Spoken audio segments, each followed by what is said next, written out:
Well, hello there, fellow YouTubers and frustrated Harley owners.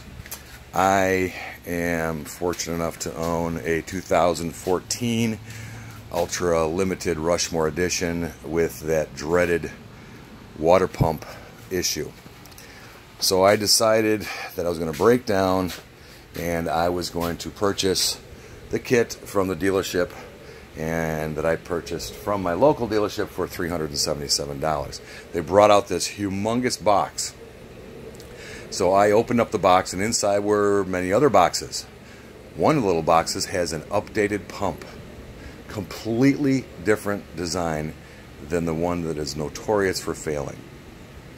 Inside the other boxes were hoses, clamps, zip ties, wiring harness, everything imaginable.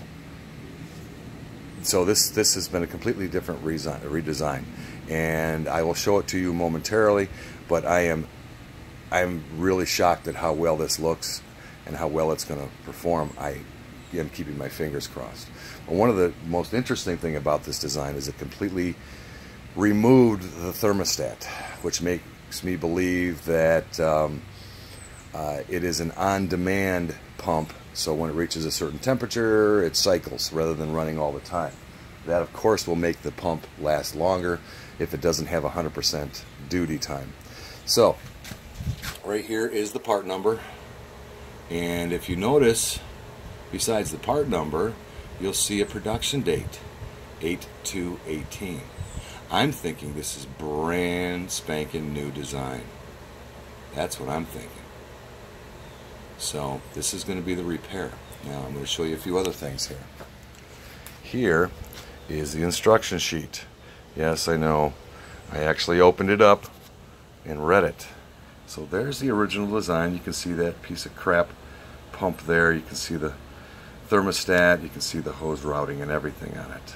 Well, the new design looks like this.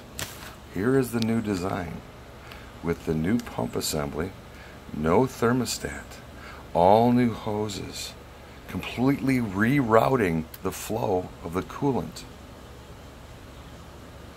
In the instructions, it does say that it is easier to remove the lower fairings to be able to access everything. I totally agree. The estimated time to do this repair is between 3 to 5 hours. If you are mechanically inclined, such as I am, having 32 years of auto repair experience, it took me about an hour and a half.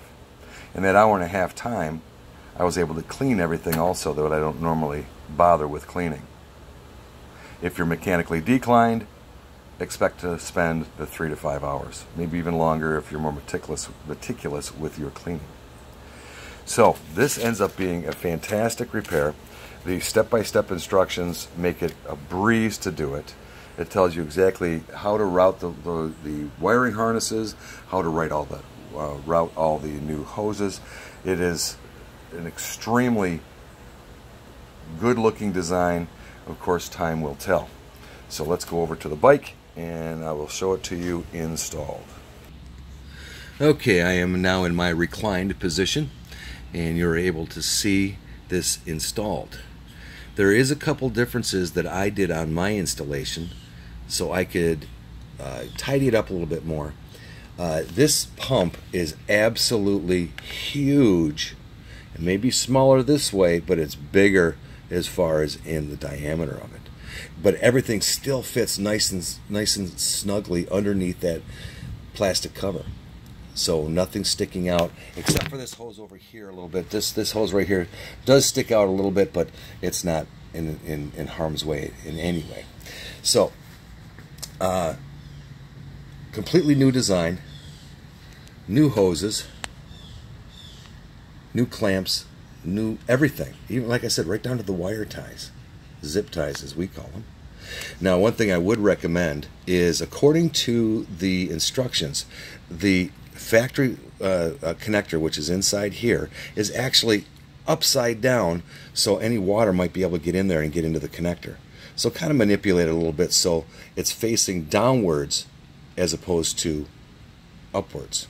Because if it faces upwards, like I said, you're going to get water accumulating in there, which is going to end up bringing in a lot of corrosion and everything, and that's not what we want. So by keeping this factory sheath on it, it'll also protect that that connection. But have it pointing down rather than pointing up like it says in the instructions.